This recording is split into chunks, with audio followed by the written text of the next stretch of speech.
So we're going to pick up just after where we left off last time. We talked about exponential, and so we talked about Poisson, then we talked about exponential. Essentially, we through a uniform, continuous uniform, as a phenomenon. We threw that in there as well. What we're going to look at today is normal distribution for a little bit.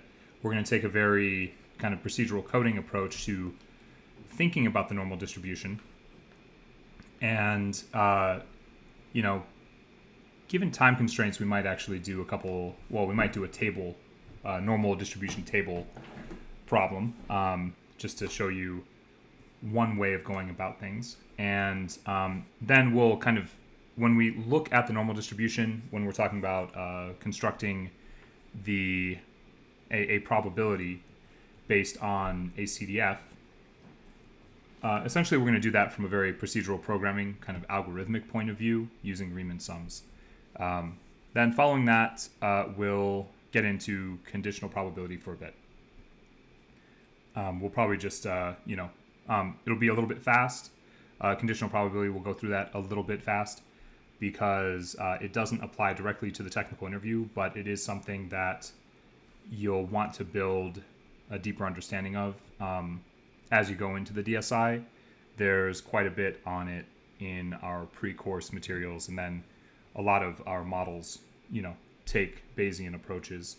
So you'll want to be fairly comfortable with that. Okay, so we're talking about the normal distribution, also known as the Gaussian distribution. Depending on where you see it, who's talking about it. I tend to refer to it this way because of doing a lot of image processing and things like that, but most people think of it as the normal distribution. This is our classic bell-shaped curve, right? So when we're thinking about a normal distribution, it looks something like, like this. There's symmetry here, right? And we're imagining this going out to infinity on either side, right? However, depending on the phenomenon that you're looking at, right? If you're measuring heights of trees in the forest, you're not going to have negative values, obviously. And if we're thinking about this as being zero, well, maybe this zero would actually be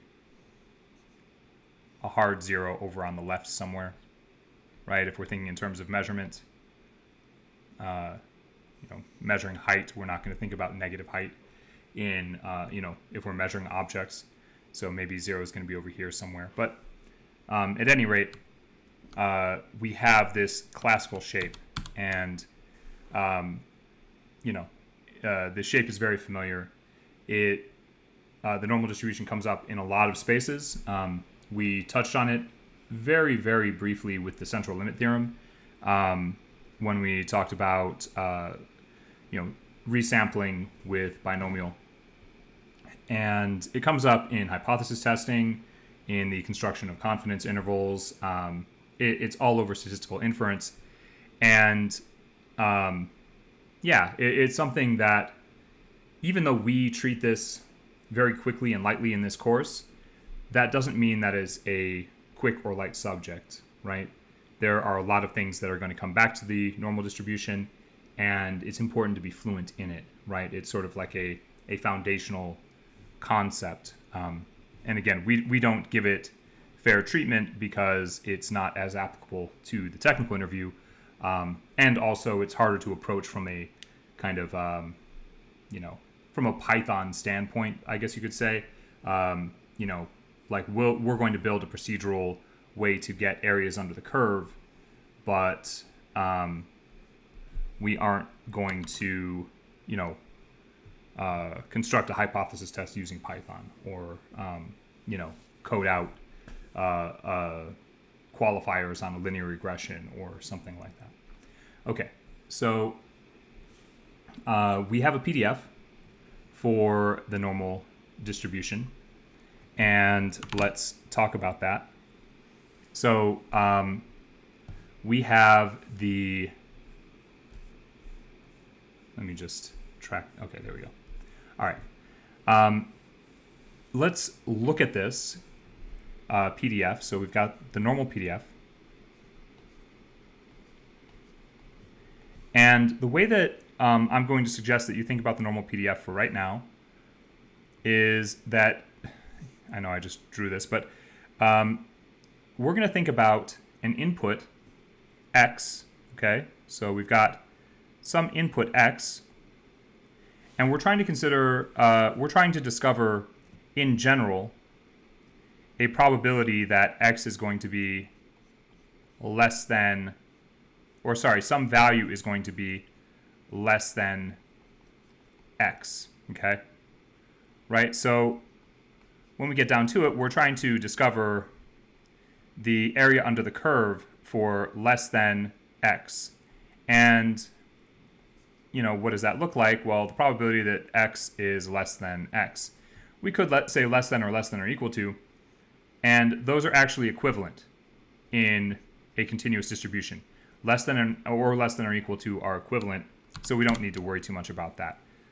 So in general, we're trying to figure out the probability that x is less than x. However, the PDF is not going to really give us that, and I think we need to be careful about that. So what are we going to get out of the PDF? The way that we're going to think about it here is the PDF is going to get us this point on the normal curve. It's going to give us a height, essentially, on the normal curve. And we can use a series of heights to construct the area under the curve, and that is going to be what we consider to be a Riemann Sums approach to a CDF. Now, why is that? Why are we going to take such a sort of obtuse approach to figuring out this area? We'll come back to a little bit of that in a second, and we'll consider the normal PDF itself. All right. So this is a function, right, where we pass in our x value, you know, and like I said, so the normal PDF isn't going to give us that area under the curve for less than x, but we pass in our x value, we pass in the mean of the distribution, and we pass in the standard deviation of the distribution, okay? So that's where we're starting. And we're going to code this equation up in a second, but I just want to show you the components of it, and maybe I'll do this below. So it's going to be 1 over standard deviation multiplied by the square root of 2 pi, multiplied by e to the negative 1/2, and that is multiplied by x minus mu over sigma, and that is squared. Okay. So this is our PDF, and we're thinking about this as getting the height, the y value in relation to our x value, for which we're trying to find the probability less than or equal to. Notice this is, just realize this is not going to get us the probability. It is going to get us a height on the curve. And so why can't we get build a CDF out of this directly and build out that area under the curve?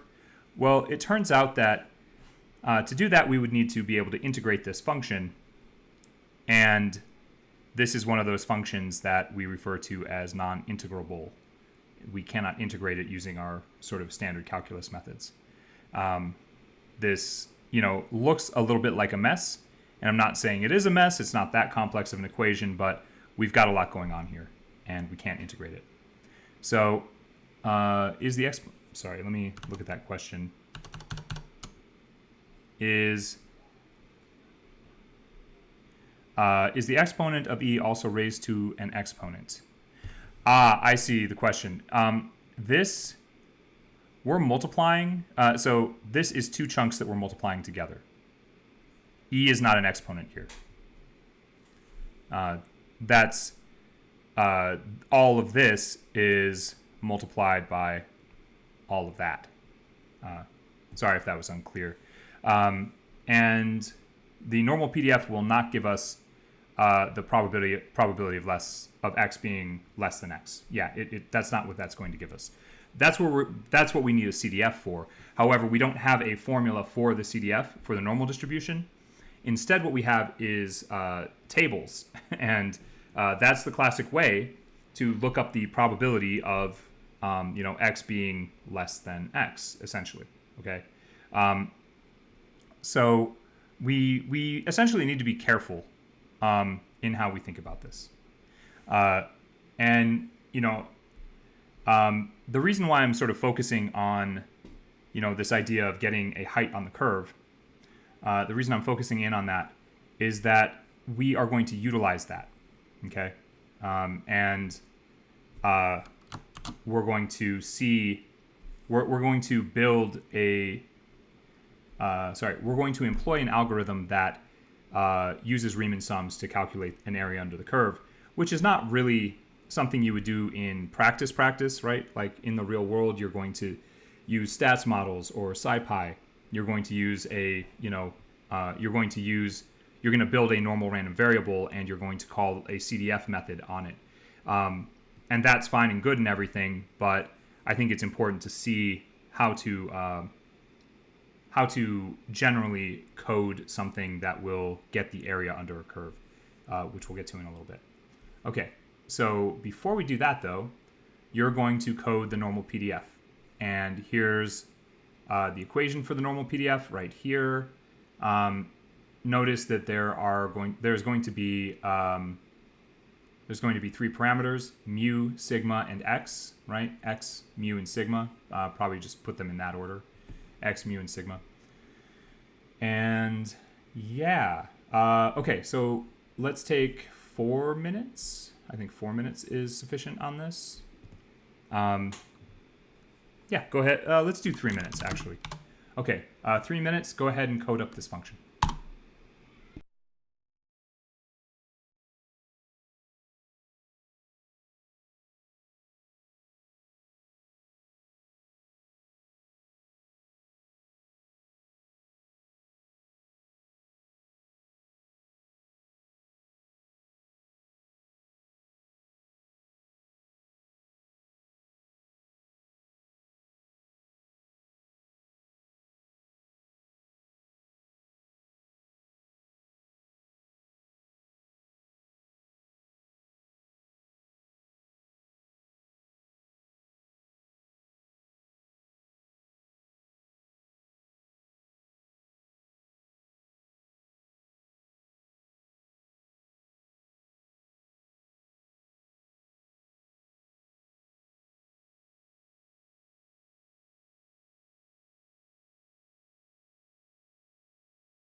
Okay, so let's code this up.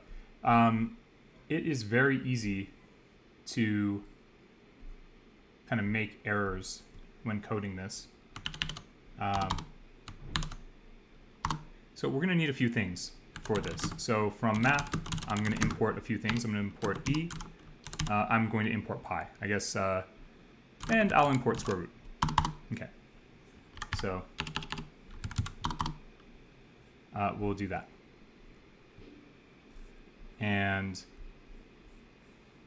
so what does this look like?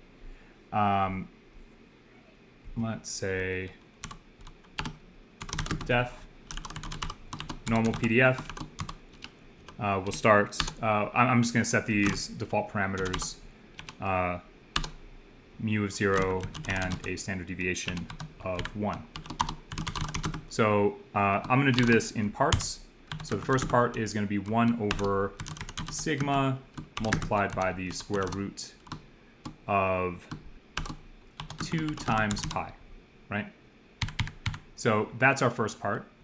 And maybe I'll just do this on a new line just to keep it separate, keep it easy to organize. So this is going to be e to the negative 1/2. Here, I'll do that so I can see it clearly. So e to the negative 1/2.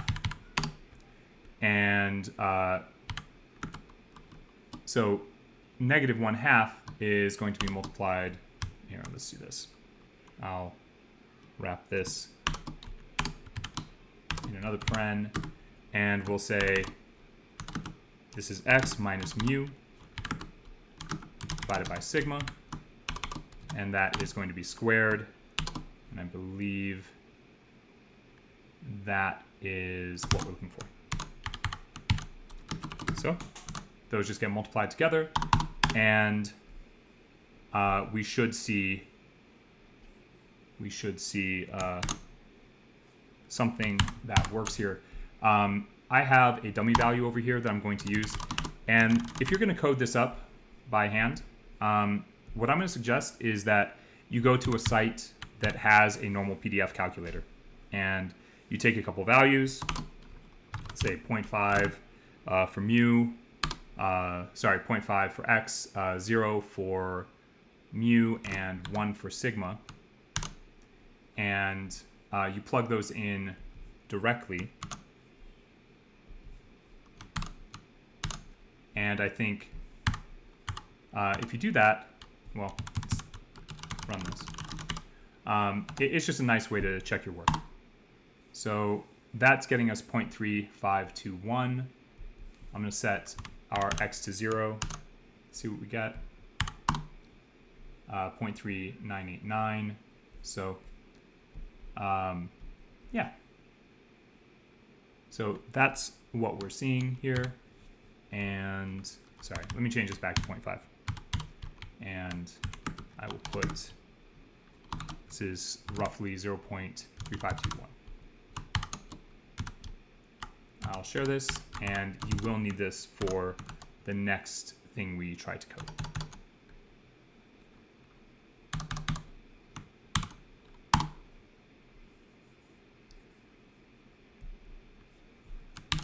And so the output in this case is right here.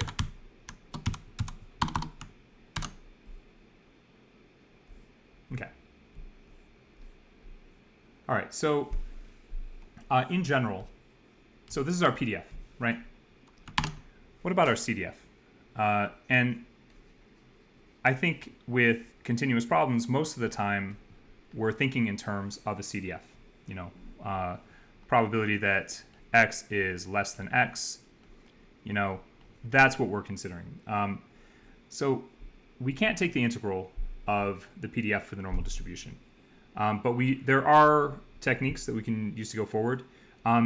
More commonly, there are tables and there are programming packages. And, you know, you build I'm not suggesting you use a table.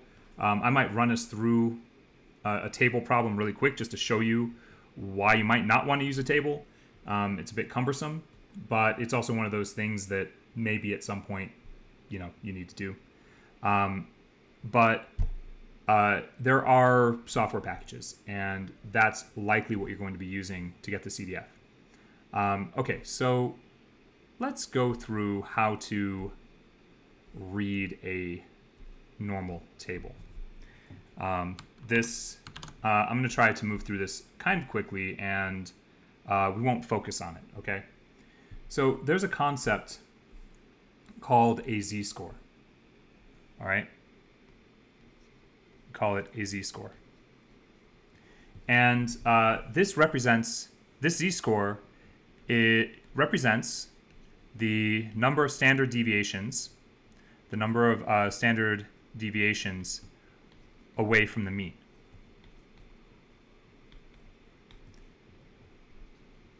Okay? And if we want to think about that in reference to, an image, here we have one standard deviation to the left. And if we're using the CDF, we might be trying to discover the probability that big Z is less than or equal to little z. Now, why is that? Why are we thinking in those terms? Well, we're going to modify our x value, okay? So what we're going to do to get a z-score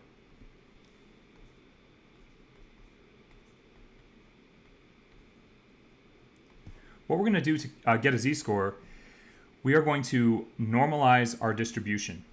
And what that means is no matter what the mean is of our measured values, we're going to make our mean equal to 0. We're going to make our standard deviation equal to 1. Okay? So if we have a random variable x that follows, and that's what this means right here, just this little tilde.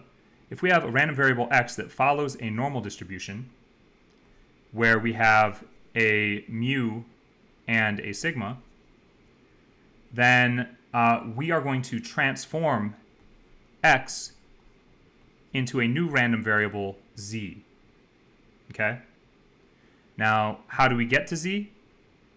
It's pretty easy, actually. We're going to take x, subtract mu, and divide by the standard deviation. And what that gets is z that is equal, z as a random variable follows a normal distribution that has a mu of 0. So our mu is 0, and I'll just put 0. And our standard deviation is 1.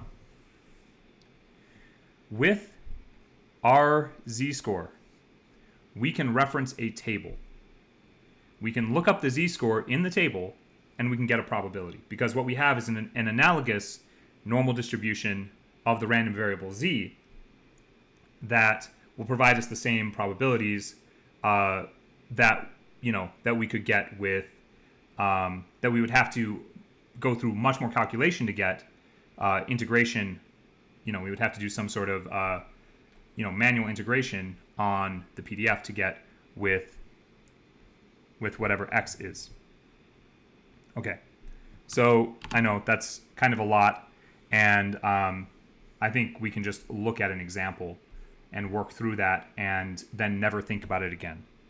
And that's, I don't want to say never think about it again. You might need to do this at some point, but let's think about this as something that maybe you never need to think about again. Okay, so I've got a problem here. And I'll just grab the prompt of this. So scores on the SAT, on the verbal SAT, follow a normal distribution with a mean of 475 and a standard deviation of 98. Okay, so we have mu. In our normal distribution, we have a mu of 475. We have a standard deviation of 98. Okay, so let's say we're trying to find the probability that x is going to, x is our score, right? X is going to be less than a score of 300 on the verbal SAT. if we want to convert x into a z-score, what we can do is construct our z-score for x, for this specific value of x, where little x is 300, so x is less than little x. We're looking for the probability, or sorry, we can convert this by saying our value of x, right, minus the mean, minus 475, divided by the standard deviation of 98. Okay, and let's just look at what that is. Python. So this is 300 minus 475 divided by 98. Okay. So our z-score is negative 1.785. Let's just do negative 1.79. And we're going to look up on a table the probability of having a z-score of negative 1.79. So we can represent that, here's our phi function, and that's just, we're looking this up in a table. And let's look at what that table looks like, okay?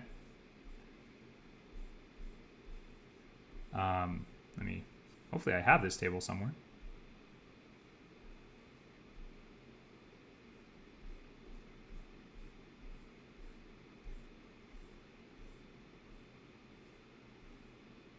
Oh, I do.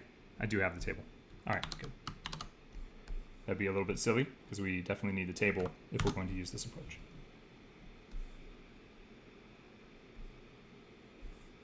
Okay. So how do we use this table? I know that's probably a little bit small. So notice we've got the first part of the z-score on the left column, and then we have we have that up to the 10th place, and then we have up to the 100th place in this top row. So what we can do is look at negative 1.7, which is right here, right? And we can follow this across till we get to 0.09. So that, in essence, is going to be negative 1.7 minus 0.09, which is going to get us, we can just follow this across, a probability of 0.367. Now, that's how you use a z-table. Not amazing, not the best way to think about this, but it is the classic way, and so I'm showing it for that reason. What I'm going to do is code a function here that will do this from scratch. All right. So how is this going to do this from scratch? It's capital Z for z-table, as far as I understand it. Or normal tables, they'll often call it that. So let's think about a normal distribution. I'm going to just try to make this, fairly big. Let's imagine that's symmetric. What we can do, we can leverage our PDF, right? Let's say we've got an x value here, and we're looking for the probability that big X is less than little x. How can we construct this? Well, if we assume that the entire area under the curve, the area of this whole thing under the curve, is equal to 1, then the probability of getting a value less than x is going to be, right? As I said before, it's going to be this area. How can we go about calculating this? We can use an approach called Riemann Sums, and we can start at an arbitrarily small value here. Some small value. Don't know what that would be offhand, but x minus a whole bunch. And so we can start building rectangles of equal width.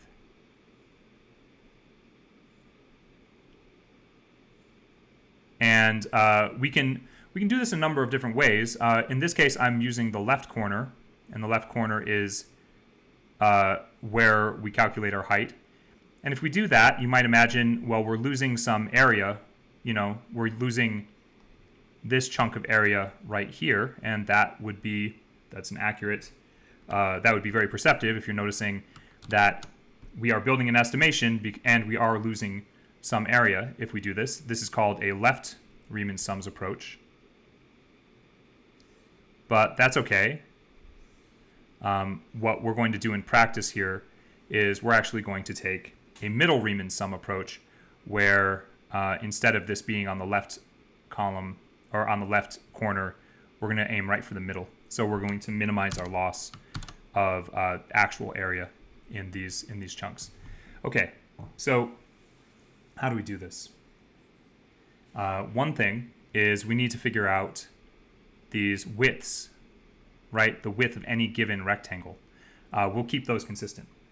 And if we get this width and we know x, if we know some value of, let's call this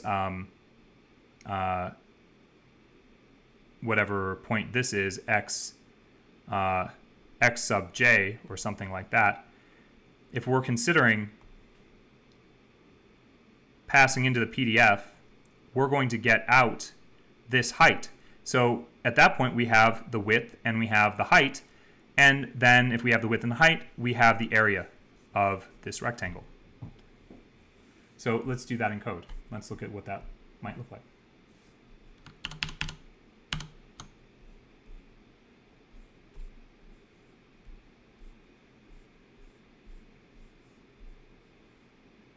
Okay, so I'm going to call this normal CDF. And we'll assume x of 0, mu of 0, and sigma of 1. So just like our last function. If you think about it, this is probably not going to line up exactly with the z-table. And for a few reasons, and I'll point out a couple of those reasons as we go. But the first thing that we want to talk about is this idea of the x width. And I'll set this to 0.001. And then I'm going to construct the values for x. Okay, so if we're starting at an arbitrarily small number, we can build x values of x width, right, leading up to the value of x. Okay, so I'm going to do this with a comprehension, because I think this is a perfect use of a comprehension. So I'm going to take x width, and I'm going to multiply it by each number for all numbers in a range between -1000 and up to x times 1000. So what is this doing? If you think about this as a for loop, we're saying for a number in range, -1000 to whatever our x value is times 1000, right? So those are all going to be, that's going to be by 1, right? So -1000, -999, -998, all the way up to, whatever x times 1000 is. And then I'm multiplying each of those by x width, which is going to effectively shrink that whole thing, right? So instead of starting at -1000, we're actually going to start at -1, and we're going to go up to x, but we're going to go in these little increments of 0.001. Okay, so that's what's happening there. And ultimately, this is a pretty simple accumulator problem. So we'll start our accumulator at 0, and we'll look at each value in xVals. Our accumulator is going to just gather, like I said, the normal PDF of those values, whatever that value is of x. I should just call it x, shouldn't I? Whatever that x is, mu and sigma, and we can multiply this by the x width. That's going to get us an area of a rectangle right there, that little operation. I'm going to put just a little safety in here.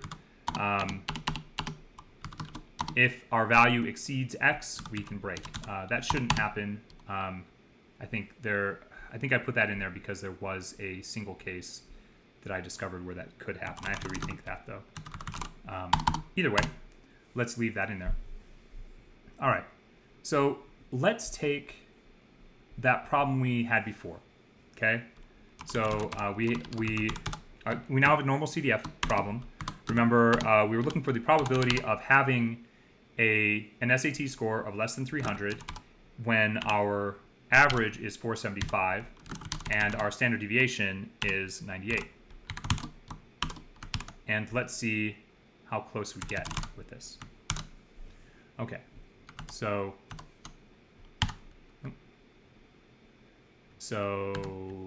let me just exit out of there. Oh, val is not defined because I named it x. Let's try that. 0.37, essentially 0.371, right? So let's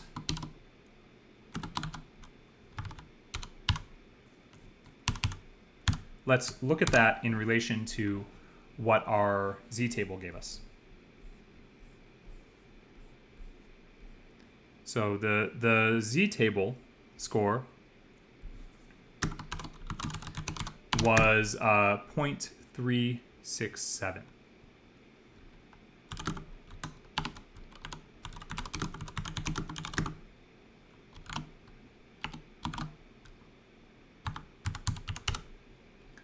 That's not too bad, right?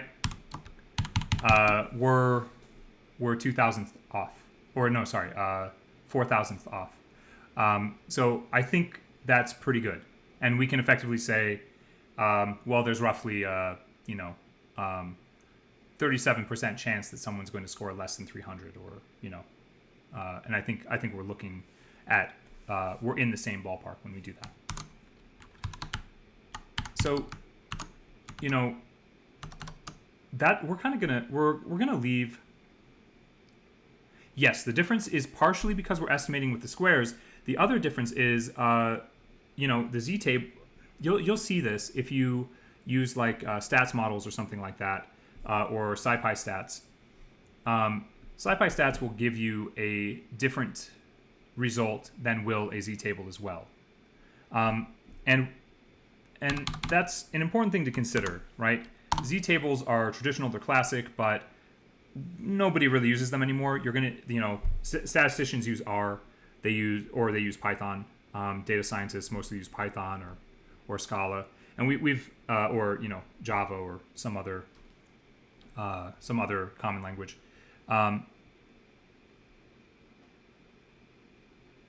Yeah, sure. So because the PDF is a non-integrable function, we can't integrate it in a closed mathematical way, right? We can use Riemann sums, to build these rectangles, and there are a number of functions that are either hard to integrate or we can't really integrate. We haven't discovered, well, we don't know of a way to integrate them. So that's why we're using Riemann sums here. There are issues with this. Honestly, this function, we're starting at -1,000, right? We're starting at -1,000. So -1,000 is going to get converted to -1. What happens if we're trying to discover probabilities for values that are less than -1? Well, I don't know what's going to happen. It's going to be weird. This function is not a universally usable function. It works for what we were just solving, and it works reasonably well. What does integrate mean in this context? In this context, integration for us just means finding the area under this curve. It means a lot more in sort of like a core calculus context, but in this specific context, what we're using Riemann sums to build is the area under the curve. If you were to integrate, well, I could just take a quick aside and show some simple integration, like if we have 2x to the third plus, x squared plus, let's just do 7. If we take the derivative of this, so if we take the derivative of this, this is going to be, oops, not 5. This will be 6x squared plus 2x, and really, that's it, right? So this is the derivative. If we travel in the other direction and integrate this, well, we're not going to get back to what we had, but what we can get to is one of the integrals of this function, which would be, 2x cubed plus x squared plus something, plus some constant. And so this is the kind of integration that we would like to do, but we can't do that with the PDF. So when we're thinking derivative, often we're thinking integral as being an antiderivative, as in we can get back to some form of the original derivative. In this case, it would be, this is sort of the root of that original function. Yeah, and this is the derivative of a polynomial, exactly. This is not, the derivative of a particularly complex function, but, in the pre-course for DSI, there is, derivatives and integrals covered at the level that we need you to know them for the DSI, but we don't go very deeply into them. We just look at them from sort of a procedural mathematical standpoint.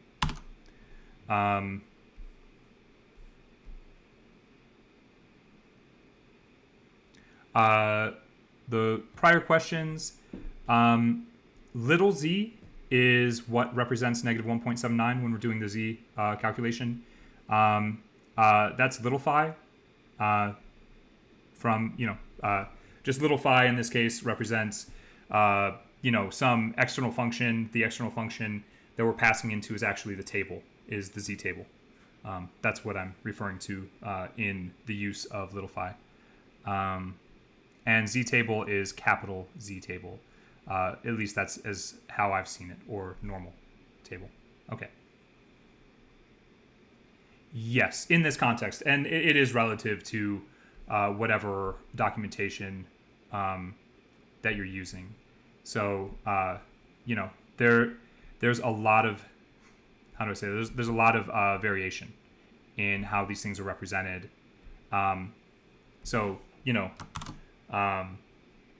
We try to stick to a sort of our patterns, and our patterns are pretty consistent between premium prep and basic prep, and we try to narrow down our usage of symbols to some sort of like canonical form for us and for toward the DSI. But at some point that breaks down, because out in the world you're reading papers, you're going back and studying some fundamentals when you need them. And when you do that, you're going to find different notation in a lot of cases. Okay, so we're going to pretty heavily switch gears here. And we're not really going to code for the rest of the class. We're going to look at some conditional probability. And we're going to take a fairly high-level view. We'll probably get to, 1 or 2 problems. But this is like, we're covering this because there might be some light conditional probability in the interview. We're probably not going to ask you a Bayes problem, but it's important to get this started sooner than later. We go much deeper into conditional probability in the pre-course, and then, of course, in the DSI itself. So, you'll be utilizing conditional probability in the DSI. So, when we're thinking conditional probability, there's one thing that we want to touch on first, more high-level view. There are 2 kind of large camps in classical statistics, and that's Bayesian versus Frequentist. I don't think this is as relevant in the modern data science approach, but Bayesian and Frequentist approaches sort of come together in a lot of ways. but it's important to have a little bit of background here. So traditionally, approaches have been frequentist approaches. And the assumption often in a frequentist approach is there is some big population of stuff, and we're able to observe a sample of that stuff, and through looking at the samples, we're able to infer statistics, right? Or we're able to infer various aspects of information.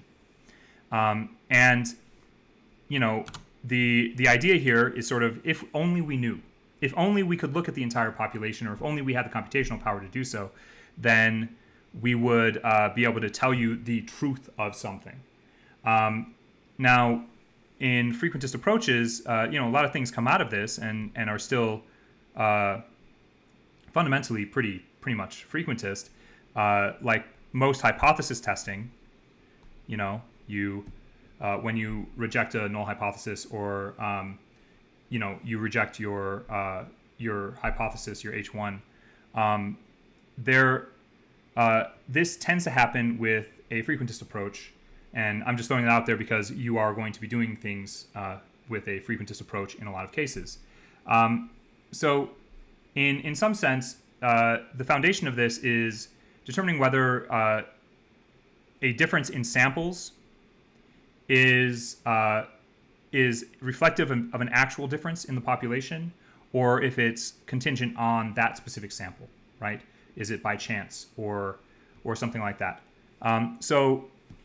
This is where statistics tends to come from, and we still utilize it really heavily. It kind of takes a more static view of the universe.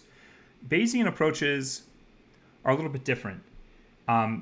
They tend to, let's say, make a guess or make an observation, I think is a better way to say that. They tend to make an observation, and then they make another observation, and then they make another observation. And through the process of observing, you start building a picture of a phenomenon, right? And new observations allow for updating a belief about the phenomenon. So when we're taking a Bayesian approach, we aren't necessarily thinking that there is some absolute truth that we can garner. Bayesian approaches tend to be able to adjust for new information. This core to the idea of a Bayesian approach is updating a belief. Now, that's a very high level view. One thing I will say is that we use a lot of machine learning models that are effectively taking Bayesian approaches. And, if that's the case, then understanding conditional probability and Bayes' theorem starts becoming very important, right? Because you're going to see a lot of spaces where we're considering what is the probability of this event occurring given this other set of events occurring, or something where we need to keep adjusting the model for what we're seeing in the data. Okay, so we're going to kind of see that in practice with maybe a couple simple Bayes problems, but we'll start off with this idea of conditional probability. So conditional probability is simply the measure of the probability of an event occurring, let's say the probability of A occurring given, and that's how we would read that, probability of A occurring given that event B, some other event, has occurred or will occur or is occurring, right?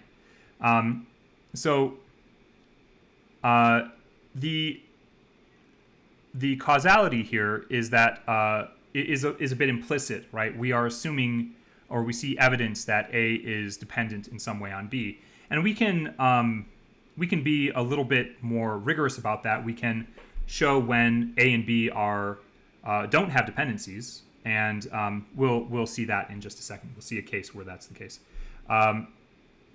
In some sense, and I think this might be a helpful way of visualizing this, in some sense, we are limiting our sample space, right? So we have some sample space S, and going back to this idea, we have A and we have B. If we are considering the probability of A given B, then we are looking at this region right here, right? That is the region we are considering for the probability. However, we are limiting our sample space to B, right? So it's going to be this region, this intersection, in relation to all of B. Effectively, that's what we are doing in a simple representation of conditional probability. Okay, so let's think about this. You know what? Let's think about this with a. We'll continue to think about this in reference to a couple images of A and B. So we've got A, and we've got B, right? And if we think about these in terms of having some abstract area, okay? So maybe this part of A has an area of 1, the intersection has an area of 2, and this part of B has an area of 3, and naturally our sample space has something like an area of 4. Okay. Now, is that 1 squared, 2 squared, 4 squared? No, we're just using some number to represent this in order to think about this in a simple way. So if we are thinking about, if we're thinking about this simply, we might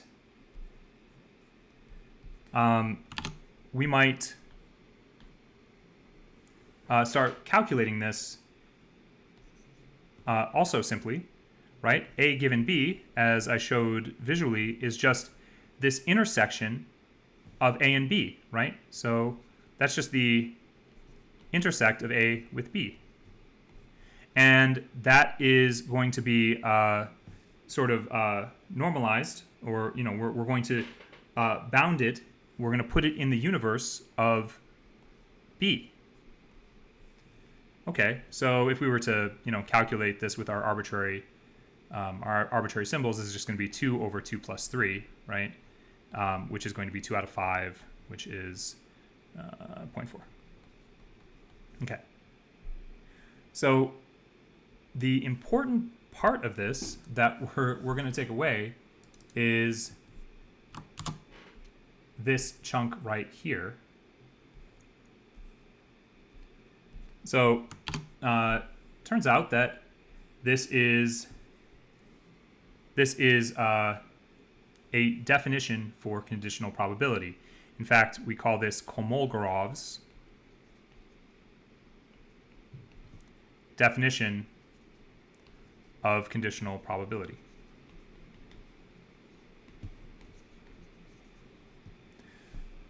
This is important, and we're going to extrapolate from this some other things that are also important. Okay, so that's Kolmogorov's definition of conditional probability, and we can see how that makes sense, right? So let's think of an example. Let's walk through an example of this really fast. And I've got that here. A survey was given to a number of students regarding their pets. 40% of respondents reported owning a dog, 45% of respondents reported owning a cat, and 25% of students responded to owning both, a dog and a cat. And all students owning both were counted in all categories. So let's first, well, what we can do is we can write down our known information, but let's consider the probability of a student owning a dog if we know they own a cat. And with a lot of these problems, I think it's important to write them down in a way that is understandable. So it's a little bit trickier to read, what's the probability of A given B? Well, let's say A is owning a dog, B is owning a cat. well, then we have to sort of substitute that throughout. I know that's the way some people like to do that. I honestly prefer just doing this. What is the probability of dog given cat? Very readable. I don't know what else to say. I don't want to substitute letters that are abstract here, me personally, because I get lost easier. So my suggestion, if you are struggling with these, if you struggle with conditional probability problems, just put in the actual word, a good descriptor, and that'll help you forward. Okay, so what do we know? If this is our question, what do we know? Well, we know the probability of cat. The probability of cat is 0.45, right? According to the problem. We know the probability of dog, which is 0.4. And we know the probability of owning a cat as well as a dog. So probability of cat intersect dog is going to be 0.25. So we have the information we need to be able to answer a question such as what is the probability of dog given cat. And we can just take this equation up here and we can say, well, the probability of dog given cat is going to be the probability of cat intersect dog over the probability of cat. Notice we're dealing with the universe of cats, and we are considering the subset of cat owners who own both. Okay, so all this is going to be is 0.25 over 0.45, which works out to 0.55. So the probability of a student owning a cat, given that the probability of a student owning a dog, given that they own a cat, is 0.55. Okay. Now, I think that's, where did I get 0.25? 25% of students respond to owning both a cat and a dog. So this value, cat intersect dog, is 0.25. And then we are looking at the universe of cats, which is 0.45. So one thing that you want to watch out for, this numerator should never be greater than the denominator. Maybe that's obvious, because you are dealing with some intersection, some subset of one of these values, right? Okay, so that's sort of a simple example of Kolmogorov, and we want to sort of expand from that. And in the interest of time, I'm just going to make a quick statement about this. We can rearrange this formula, okay? If we multiply both sides by the probability of B, then we can see that the probability of A intersect B is going to equal the probability of A given B multiplied by the probability of B, right? We just multiply both sides by the probability of B. This is going to hold true, okay? This is going to hold true if there is dependency between A and B, okay? If dependent. Now, what if A and B are independent? What if they're independent? Then what is the probability of the intersection of A with B? Think multiplication rule, and what we get is the probability of A times the probability of B, if they're independent. So we get something out of Kolmogorov that takes us a little bit further. Effectively, if you think about this, these aren't necessarily two different equations. It's just, the probability of A given B, if independent, the probability of A given B is going to be the probability of A, right? that just makes sense. If A is not dependent on B in any way, then the probability of A given B is going to be probability of A. If we have two coin flips, the probability of flip 1 given flip 2 is going to equal the probability of flip 1, because those two events are independent in the world, in the natural world. So you can see that this isn't necessarily two different statements. It's just that if there is dependency, then this second statement isn't going to hold. So that's something to keep in mind. All right, so I'm going to skip the next breakout and get right into the crux of our problems in Bayes' theorem problems, okay? And you would think that that would be Bayes' theorem. It's actually the law of total probability. So we're going to build an idea here for the law of total probability.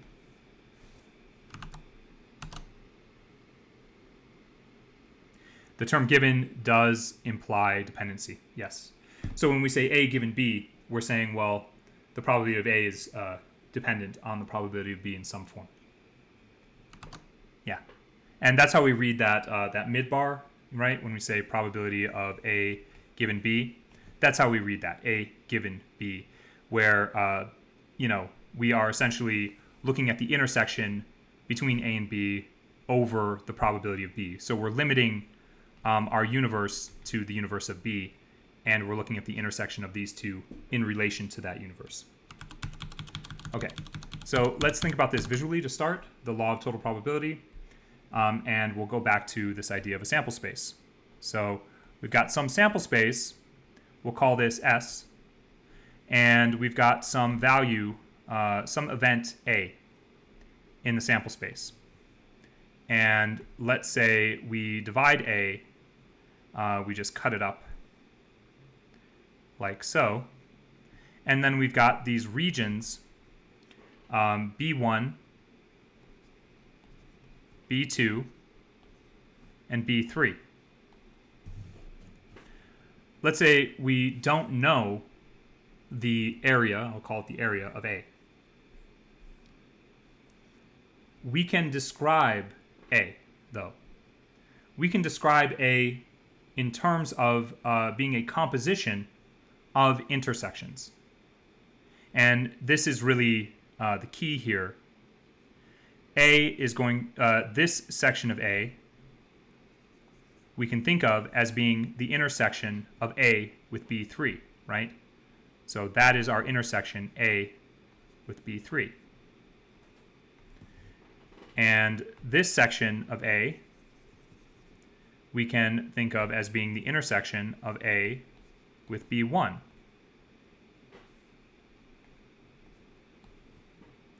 And this area right here of A is, of course, the intersection of A with B2.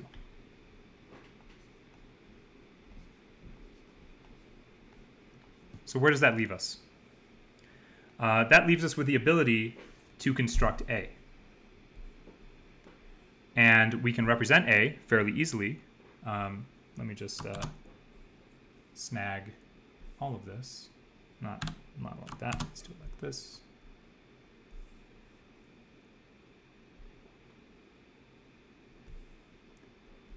So we can take all of that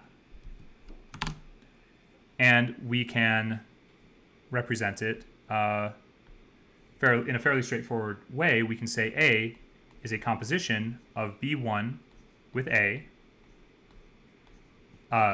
unioned with B2 and A, right? Intersect A. Unioned with B3, intersect A. Okay, well, what good does that do us? Now we know some way to compose A. But remember Kolmogorov, right? We can take Kolmogorov. We can say A given B is the intersection of A with B over the probability. Let's think about this in terms of probabilities. The probability of the intersection of A with B over the probability of B. Okay, well, we can rearrange this as we did before, and we can see if we just multiply both sides by the probability of B.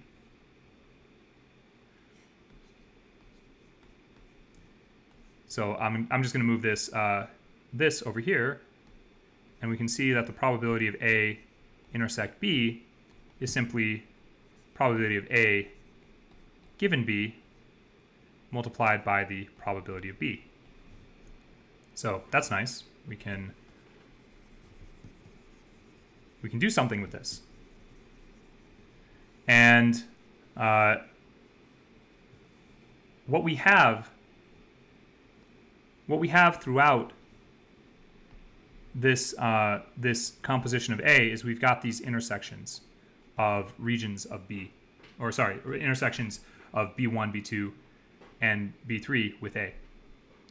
So we can take this and we can sort of extrapolate further from this. So, sorry, not that. We can take this and extrapolate further from this. So notice I can rewrite this. A intersect B1, I can rewrite as the probability of A given B, B1, multiplied by the probability of B1. And I'm converting this into probabilities from this sort of like, set composition. I'm going to convert it to a composition of probabilities. And we can see that this is going to be the probability of A given B2 multiplied by the probability of B2, and A given B3 multiplied by the probability of B3. Suddenly, we are able to compose the probability of A with this approach. So that's good. And it turns out that this is going to be the main type of problem we consider when looking at Bayes' theorem problems. We are going to actually be looking at law of total probability, as that is the hardest part, well, the most calculating part in Bayes' theorem. So this is law of total probability. So let's take this a little bit further, and let's look at this. Let's look at Bayes' theorem. So let's look at Bayes' theorem.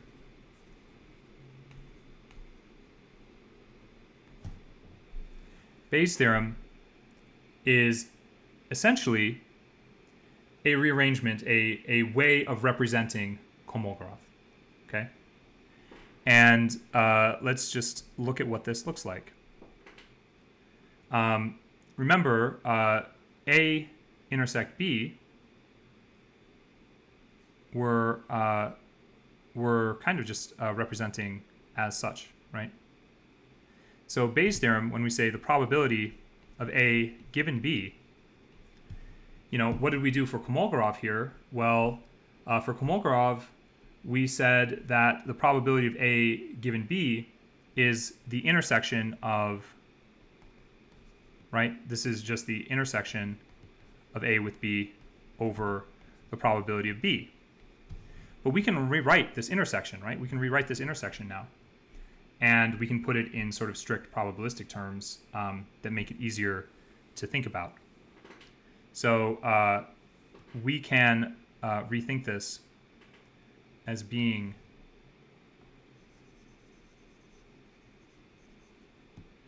the probability of,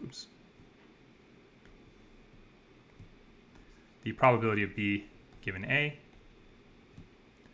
and multiplied by the probability of A over the probability of B. So this is Bayes' theorem. And we can take this and we can solve a bunch of problems, essentially.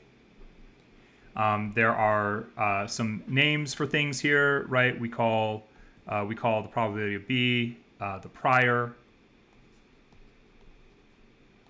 I like thinking about this as being our normalizing constant. That's how I will tend to refer to this. If you think about what this multiplication does up here, this scales. This is going to be out of scale in relation to b, so we need to divide by b to scale it back. It's generally going to be less than what it should be, because remember, these probabilities are less than 1. And we call this, the probability of a given b, we call this the posterior. And in a Bayesian process, what we're doing is we are updating our posterior belief. We're updating our posterior belief, and then we cascade that through our probabilities, and then we take another observation, and we update our posterior belief again. And we continually do this until we reach some reasonable steady state or some threshold of not change. Okay? So let's do an example of Bayes' theorem. And I think Bayes' theorem is best approached with examples. I'll just throw this up here alongside that law of total probability image because we'll reference this. So very often when we where do we get the numerator? So we can think about the numerator in relation to Kolmogorov, right? So let's think about Kolmogorov.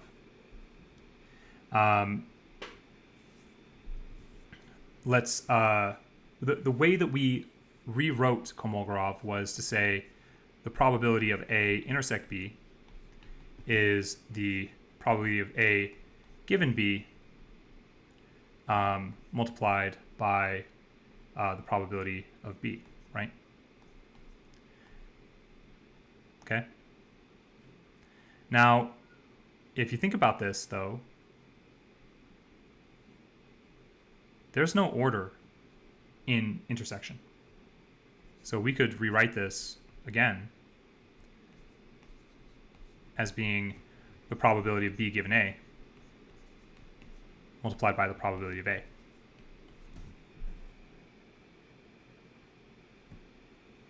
Both of those work. So that's where that numerator is coming from. It's taking this and replacing our intersection in Kolmogorov.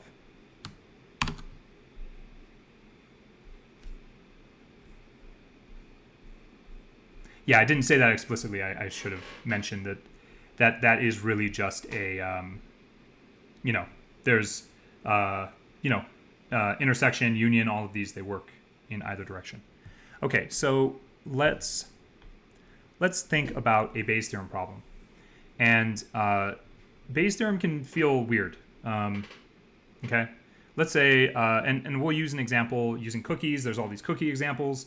If you watched Study Hall when we covered Bayes' theorem, I think I did the same problem. But I think it's good to root this into an easy problem before we look at something more complex. Or easy problems. We'll do a couple easy problems. So we have two bowls that are filled with cookies. Okay, we've got bowl 1 and we've got bowl 2. And you are equally likely to choose a cookie from bowl 1 as you are from bowl 2. So we'll just think about these probabilities. Bowl 1 is going to have the same probability as bowl 2. In bowl 1, we have 20 vanilla cookies. And so we have 20 vanilla cookies, and we have 20 chocolate cookies. In bowl 2, we have 30 vanilla cookies, and we have 10 chocolate cookies. Okay? And notice I'm using V and C and B1 and B2 instead of naming these two specific events, because event letters like A, B, and C, because that is hard to reference.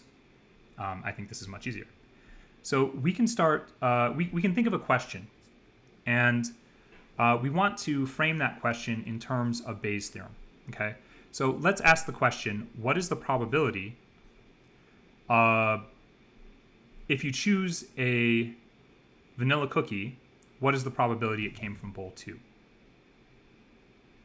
Okay, So what is the probability of bowl 2 given vanilla? Notice this is sort of backward from the way we often think about probabilistic questions, right? You know, because we already chose a bowl before we, so we have to imagine a situation where we close our eyes, we reach out, we don't know which bowl we pulled from, we look at it, it's a vanilla cookie, what's the probability it came from bowl 2? And I think we can get some intuition from this by looking at the frequency of vanilla cookies in each bowl. And the frequency of vanilla cookies is higher in bowl 2, and the probability of bowl 1 and bowl 2 are equally likely. So I think we would assume that this probability is going to be greater than 0.5, right? If you think about it that way. There's a higher frequency of vanilla in bowl 2. There's equal probability of bowl 1 and bowl 2. If we think of all of these things as weights that are adjusting some machine, then I think it's more likely that we chose the vanilla cookie from bowl 2. Okay.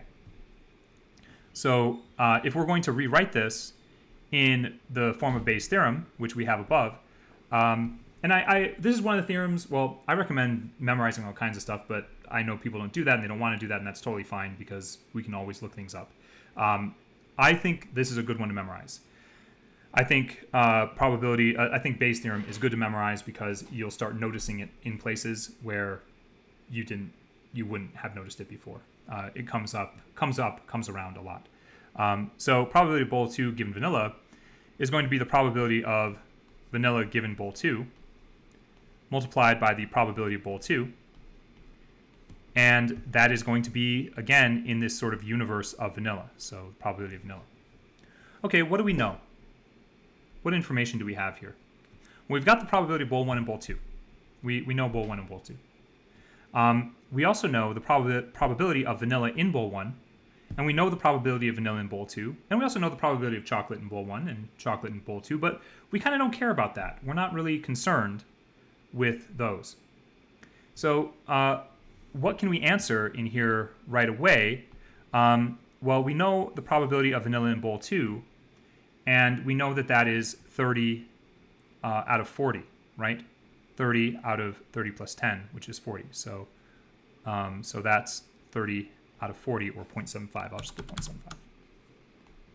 That's just 0.75. We know the probability of of bowl 2, which is 0.5. So we know that. What is the probability of vanilla, though? Right? And this is the crux of these problems. Probability of vanilla is going to be a law of total probability problem. We need to compose vanilla across bowl 1 and bowl 2. And the way that we do that is we say the probability of vanilla given bowl 1 multiplied by the probability of bowl 1 plus, this is our composition, plus the probability of vanilla given bowl 2 multiplied by the probability of bowl 2. We have those values, right? We can just put those in. So vanilla given bowl 1 is just is 20 out of 40, right?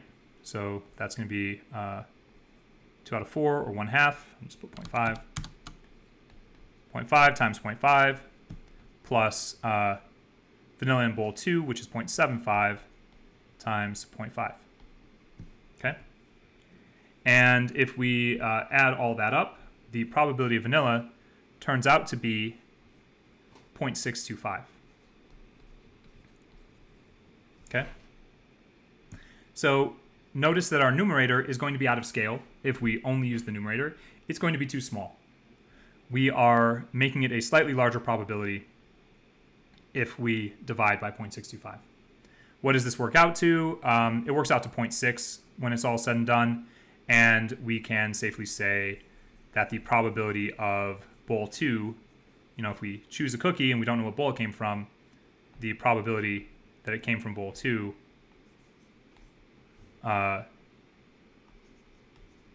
given vanilla is 0.6.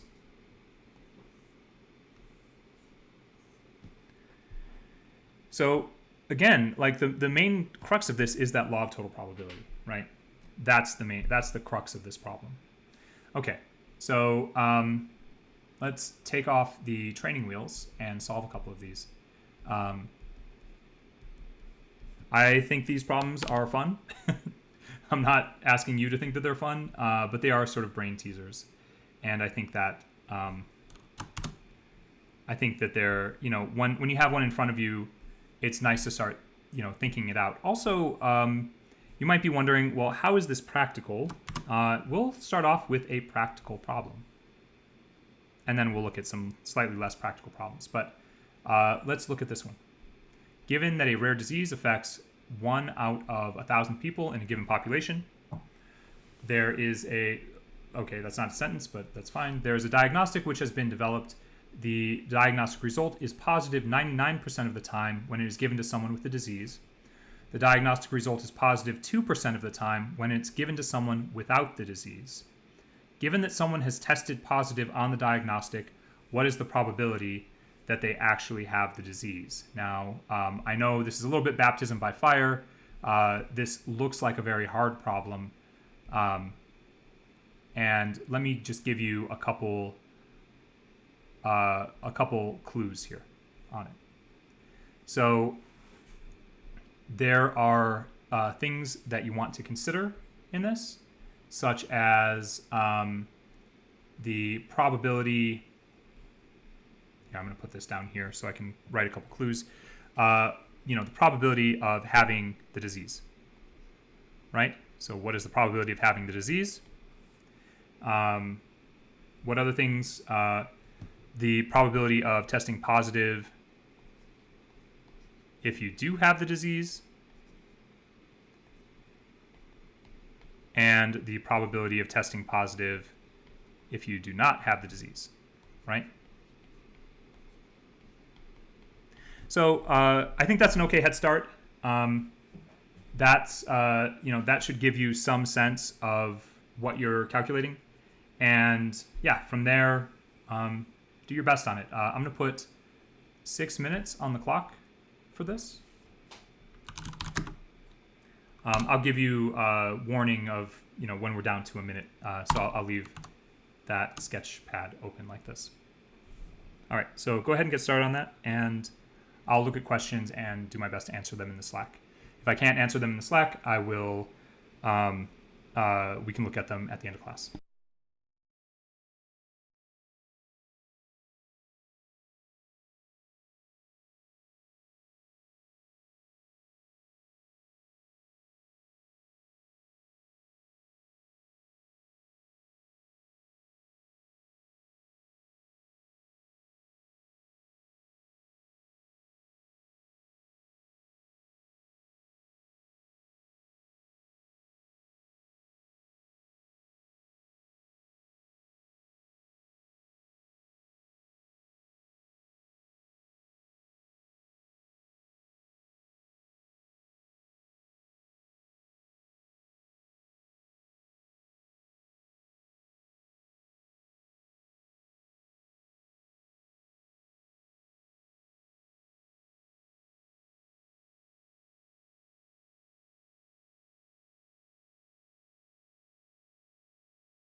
Okay, so I think some of you got there. And, to be clear, this is not the easiest problem. It is a little bit of a baptism by fire. But I think, we'll do as many of these as time allows. I think we can probably get through 3 or 4 of them. We can construct this problem given the information we know, right? So what do we know? We know we can see in the given information the probability of having the disease. And I left something out when I put down the probability of disease. We also have the probability of not having the disease, right? Which is 999 out of 1,000. Okay? That's just the complement. We can see it as it is. We have the probability of testing positive with the disease, given that you have the disease, right? Which is 0.99, or 99 out of 100, but I'll just put 0.99. We have the probability of testing positive given not having the disease, which is 0.02, right? 2%. Okay, so what is the question here? Usually I start off by just writing the question down so that we can see it in context. The probability of having the disease given having tested positive, and this is going to be the probability of testing positive given having the disease, multiplied by the probability of having the disease all over the probability of testing positive. And what you're going to see as a pattern in these problems is that this is the thing you're computing. This is where you're putting your energy.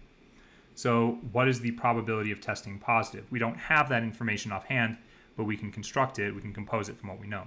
So probability of testing positive is going to be a composition of the probability of testing positive if you have the disease, right?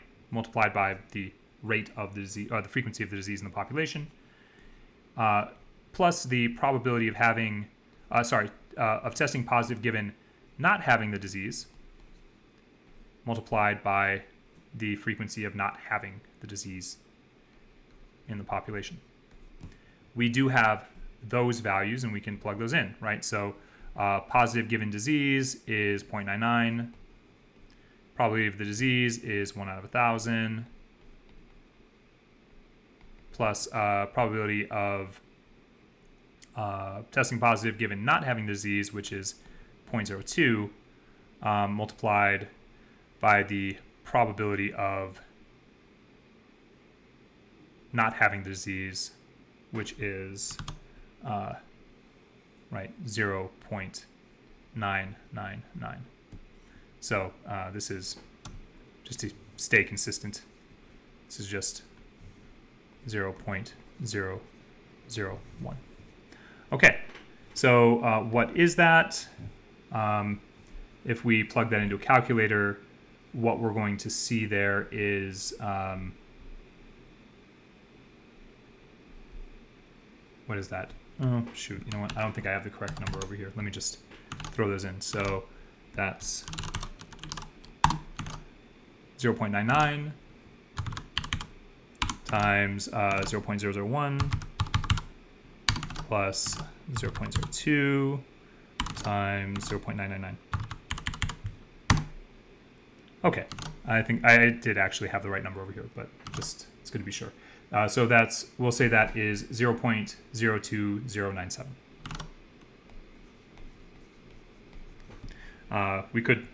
We could round that up to 0.021. I think that would be a fair thing to do, but we'll leave it as it is. It's fine. So we can now plug these numbers in, right? We can say that probability of testing positive given having the disease is 0.99. Probability of having the disease is 0.001. And the probability of testing positive is 0.02097. And we can calculate all those, and that should work out to 0.04721. Now, think about that. That may be a little counterintuitive. Okay? So we're asking the question, what is the probability of having the disease if you test positive? If you test positive with a test that, testing positive if you have the disease, is right 99 out of 100 times. And it turns out that you only have, there's something like a 5% chance that you actually have the disease if you test positive. That's important to think about because this is relevant to any test, any diagnostic test. This is, one of the ways that we think about it. Like we're going to have a lot of false positives here. When we get and what is the cost of that false positive? It probably means that you go to the doctor and you get another test, a different test, and that verifies that you do not have the disease, or it lowers the probability that you have the disease, right? Or, potentially you follow up with a different test, a different diagnostic, and maybe that confirms the disease, right? So diagnosis, this sort of like diagnostic is very important to understand Bayes' theorem when you go through this sort of thing, when you're getting tested for diseases. So that's not that intuitive, right? But it is important to understand what it means when when you test positive for a specific disease. You have to look at the actual diagnostic and interpret the meaning of it. Do the probabilities of the whole populations have to be known for Bayes to be used, or are we estimating the probability from a sample and then comparing those two samples or complements of a sample? I think, when you look at how the WHO and CDC calculates disease rates, those are all probabilistic models. So we'll think about those as samples, I think, in general, right? When last March and April, the initial, there was like tempering of the numbers regarding COVID as time went on because they improved their probabilistic models. And when you look into the nitty-gritty of how numbers are reported, those numbers are not assumed to be comprehensive, right? Because how can they be? Especially with, some people will report that they had COVID and other people wouldn't. And, some people would be tested, other people would be assumed to have COVID. And so I think with, especially with models of disease transmission, there's a lot of, we have to consider the bounds. We have to consider certainty and uncertainty quite a bit. If you're interested, there's a YouTube tutorial I made about building an SIR model, which is one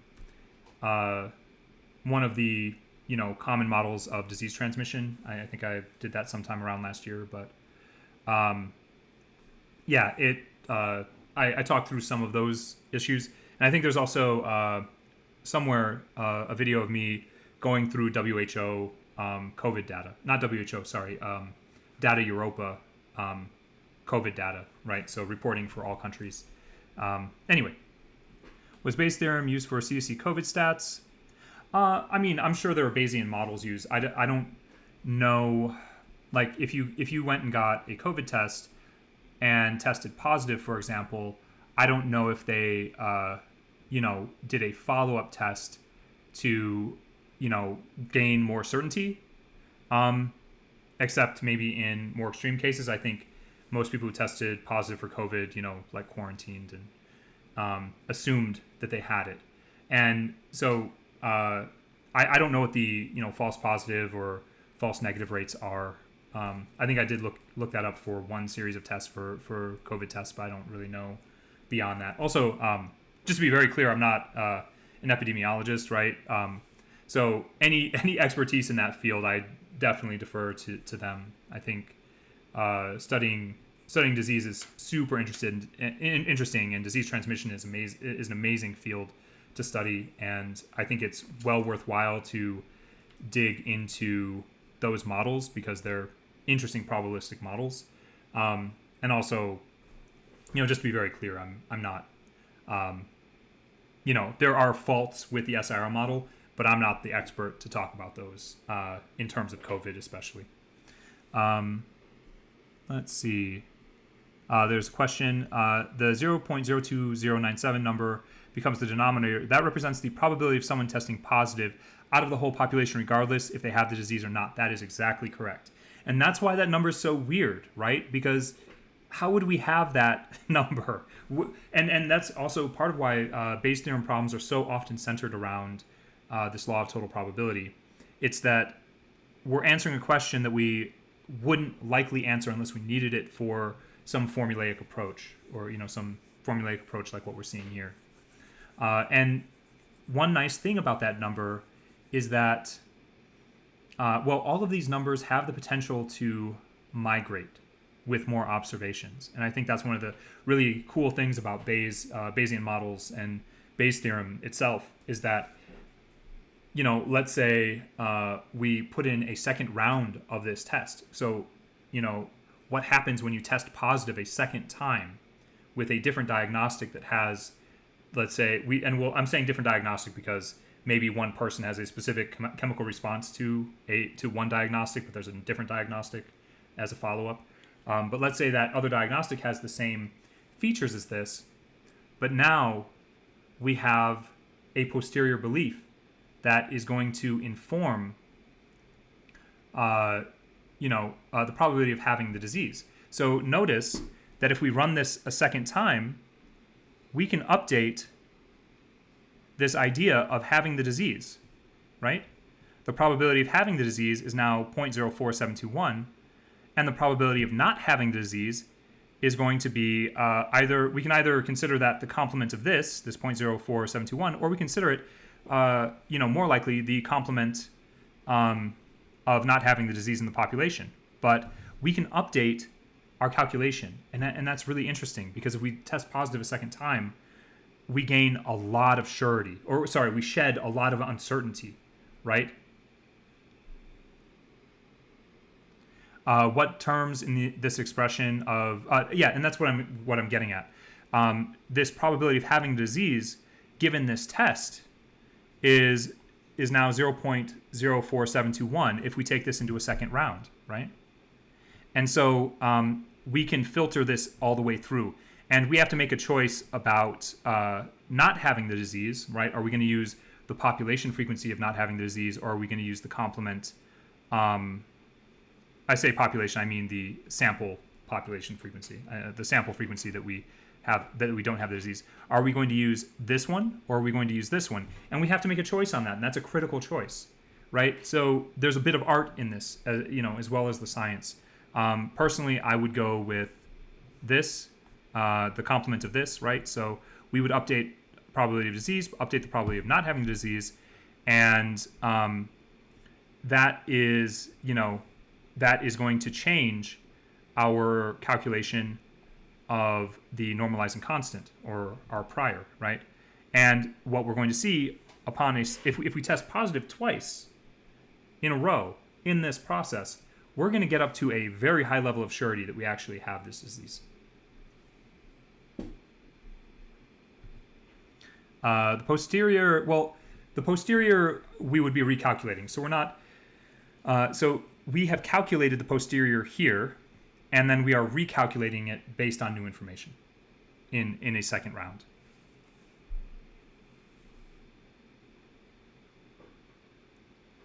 Oh, yes, that's the interesting thing. The probability of disease given testing positive. But that's the thing about this Bayesian approach, is that we are updating the belief. What we're doing here is we're updating the belief in having the disease, right? Because now we're replacing the probability of having the disease with the probability of having the disease given having tested positive, right? So in the first round, we don't have this information here. In the second round, we have some update on that information.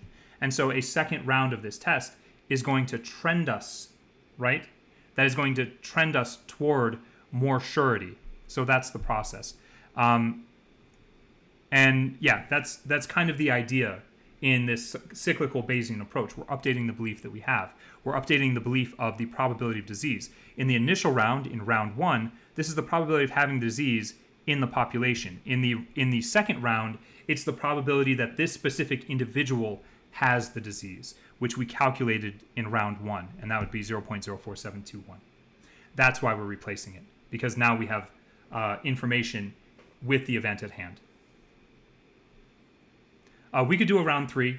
Round 3 would just be, again, whatever we calculated for the probability of having the disease having tested positive. We would update the probability of disease again with our round 2 value. And if we keep testing positive, we're going to trend toward 1, right? At some point, we're going to be closer and closer to 1. Yeah, surety, right? The probability of having disease could be, we could be sure. We can never be sure, right? You never reach 1 in a Bayesian process. What you reach is 0.9999999 and so on. Trending toward, if we continually perform this sequence, this procedure, right? And we continually have tests where we test positive, then we are going to see a probability of having the disease having, given testing positive, we're going to see that move closer and closer to 1. That's what that means, trending.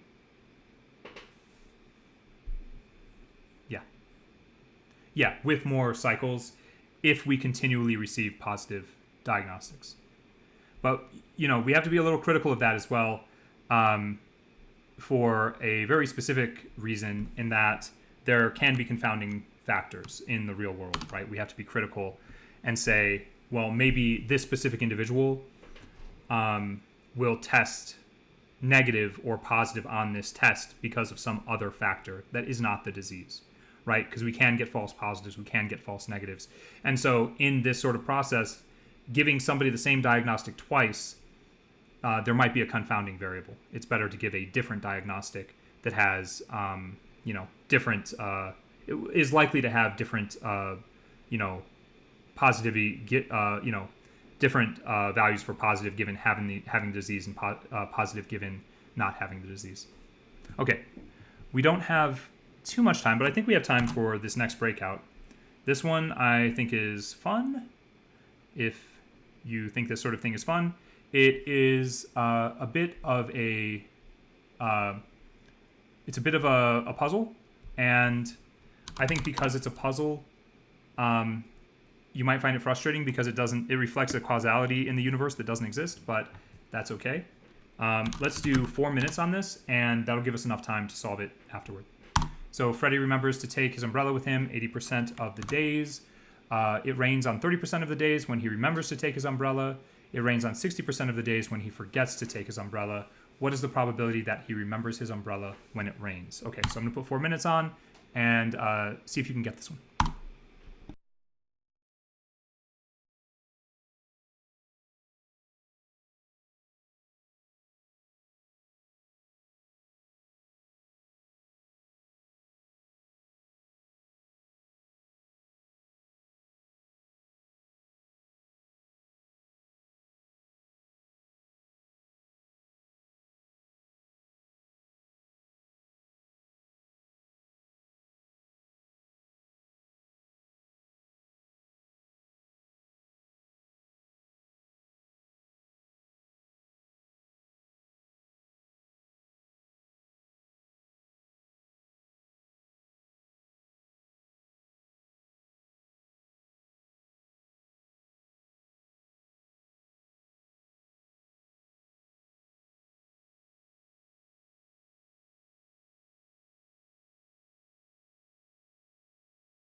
Okay, so I'm going to speed through this since we don't have much time.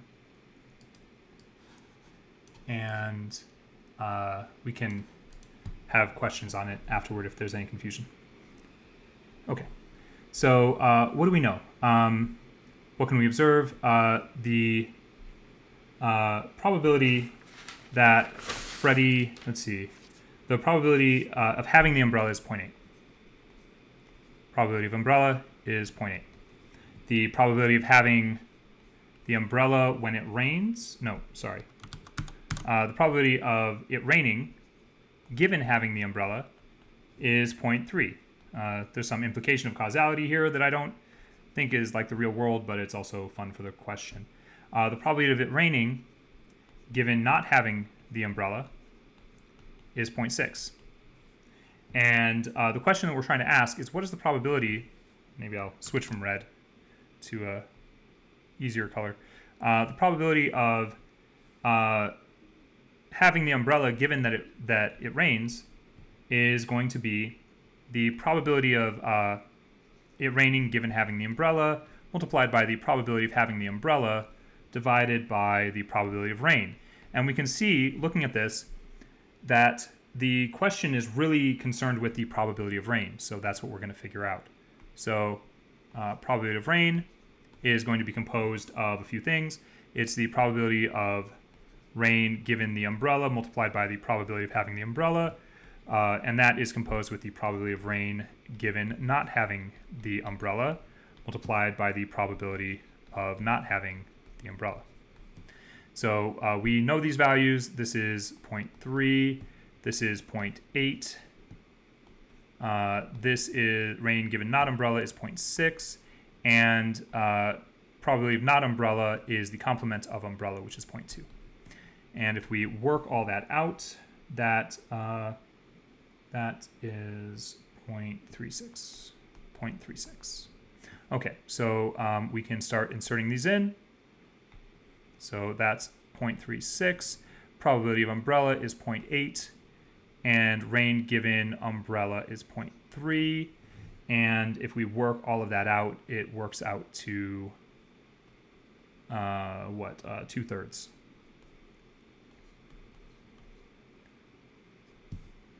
Okay.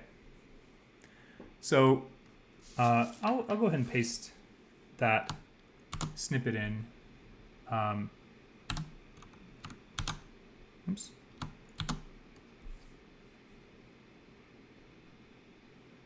Into the Slack. And